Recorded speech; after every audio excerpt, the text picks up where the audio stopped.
John, was it a case of so near but yet so far today? So near and yet so near, I think. It was a great game. I really enjoyed the game. I enjoyed the challenge. I thought it were two really good footballing teams that threw everything at one another. A few too many penalties for my liking in the game, but on the whole, I thought it was a really good performance from our guys and probably a moral victory for us.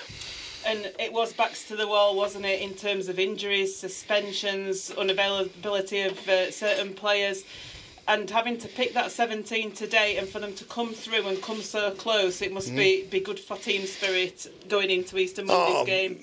We've got 6 starters out, and you couldn't tell, could you? We just ticked along seamlessly and smoothly. I thought some of the guys who came in, you look at Kyron Johnson, he hasn't played since last year. At full back, he got peppered by 2 of the best kickers in the Championship and dealt with everything. Hardcastle, probably playing in front of 50 people last year, and he's got that standing at the side of him, and he's done a great job. Whatever level he plays at, he does extremely well. So really, really pleased with the group, really pleased for the squad. I think you saw there that if one bloke steps out, then another bloke comes in, and it might not be well known and he might not have experience, but they come in and they do a job for us, and that's what's really pleasing from a coach's perspective.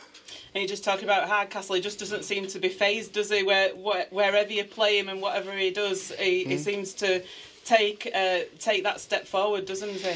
Yeah, it's players can adapt to whatever level they play at. The few and the far between.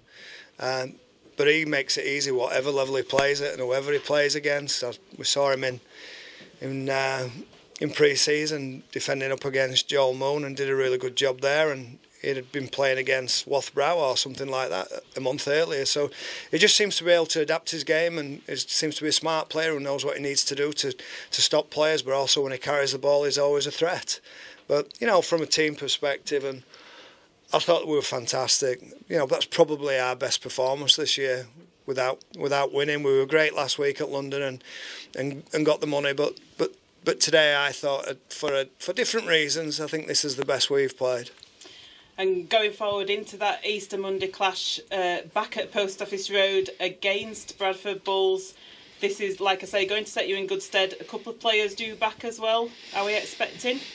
Yeah, we've got a late check. Richard Moore certainly will be available following his suspension, but we'd like to play tomorrow if possible, or maybe Sunday at the latest, because the group's just buzzing, and obviously they're disappointed that they've not won. But isn't that an indication of how far the team's come in the last 2 years, that they're coming to OKR and they're having a real crack against a fantastic team and a really great club with fantastic heritage, and to do what we've done with blokes that are obviously not starters for us.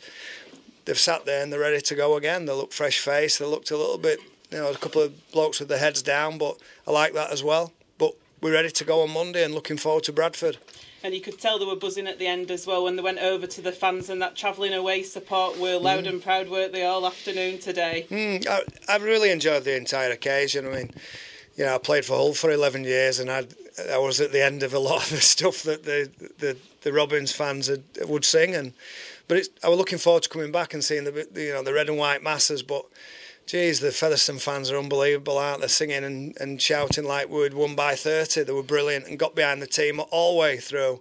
We could hear them and they were getting louder, and it's just credit to them and credit to what we're trying to build here. And Featherstone are playing an attractive brand of rugby at the moment. It seems to be working with Aston and Thackeray in the half-backs and the Wildy Carlisle pivots as well. And it's really good stuff to watch. So we'd urge that people get down on Monday to watch it. We're trying to play attractive football, and frustrated with a couple of games early in the year when we were playing in atrocious conditions and we couldn't quite let the shackles off the team. But now we looked at a great pitch today and thought we'd be able to play, and I thought we played some really good stuff against an outstanding team. There's no getting away from it. They've replaced Lee as the number 1 team and the dominant team, but like we did against Lee, we challenged Lee a few times last year, and we have done this. Today I think we rolled our sleeves up and had a really good dig and weren't far off in the end. And Toulouse and Batley both losing today, so teams around Featherstone Rovers helping out that top 4 aspirations. Yeah, I think that some results have gone our way. Obviously today hasn't, but the results, like you said, are really important to us. Toulouse, we don't want to let Toulouse get too far away from us, and Batley are always a threat anyway. So for them to lose has obviously helps our cause come the end of the season and the top 4 aspirations that we have. Tim, scratchy win at best. Would you describe that at the end? So based on our performances of the past, it is. But to their credit, they defended well. They put lots of numbers in the tackle, and of course we had a couple of issues early, losing Donaldson and Addy, so we're down to 15. So we really had to work hard to fill the holes that they left, and guys had to do extra minutes. So it's starting to drain on everyone, but start of the Easter break, it's not going to be looking good for Monday by the time we get around even to next Saturday. But I suppose everyone goes through it, so we'll just have to. The younger guys will have to stand up now. It took 2 elder statesmen of the squad to kind of get back in it, though, didn't it? Roger and Morris across for the last 2. So yeah. Well, they're offloading, and we just picked up on a couple, and obviously the kick through ricochet bounced to us. It's a bit of luck, really. But although Bobby was still there to get it, so you have to be there, you have to follow it, don't you? So not only just moved him over to the left edge, so it worked out okay. But yeah, we were in all sorts today. Fundamental errors, kick-offs, kicks, drop a kick off. Benny over there on that kick-off. Those sorts of things don't help. And I suppose having a game in 2 or 3 days' time, is it better for the players to kind of get that out of the system and try and put an improved performance on Monday? Well, they should get it out of the system, but they'll be tired and fatigued from that. It was just a tough game in that they had a much higher completion rate. The penalty count, I think there was 25 penalties or something in the game. A lot of stoppages, I know, but at the end of the day, it'll fatigue them mentally and physically. So then we've got to travel as well. So it is going to be a tough ask for the guys who played today to back up. But and I haven't got many coming back. So and those who have coming back, like Hef today, you could see he was struggling for condition. He's been out for a while. Even Bobby was struggling for a while, just missing a couple of games, So, I've got Clark maybe available, and he hasn't played for ages. So it's all right they go out, but they haven't got that game time minutes. So that's going to be a real test again for us managing the interchange. Just explain the injuries to Donaldson and a couple of others. Donaldson looks as a medial ligament. Hopefully it's no more than that. I'm not sure if it's a rupture or what grade it is, so that'll be scans. And Milton in the warm-up?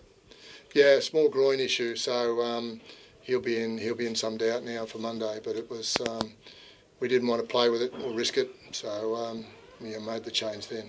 You mentioned Addy as well. Yeah, another hamstring issue. So that's twice. He's come back on it, hurt it, come back again. So it'll be some time now. It could be as long as 8 weeks in my experience. Right. Just looking forward to Toulouse then. The loss, I think today at London. What do you make of Toulouse? Well, they're a big, strong side. They'll throw it round. They'll be very hard to beat there, as all teams are at home. Right at the moment, I'm just analysing today and also just where we'll be with our team. Don't worry too much about Toulouse. So I'll save my comments to see where we're at, after another 24 hours. Going behind 22-18 with less than 20 minutes to go, what was the message to the team? Was it to just, I don't know, what was the message? Well, again, we just needed to complete. Hang on to some football. They were. We were just self-destructing, trying too hard sometimes and then not trying hard enough other times, and staggered defensive line, guys chasing up and guys not coming up allowed the 7 to go through there on that play, set up that try where they jumped ahead of us. Little things just jumping out of our systems, but it was just today where, I don't think anyone really had a great game. I'm not sure who they're going to pick as man of the match, but it's not going to be easy because I don't think anyone really had a great game. And in saying that, though, we managed our way through it, so I suppose to take the win. The challenge that Featherstone posed to you, do you think the squad needs that at this stage of the season? We were quite a decent side with ball in hand.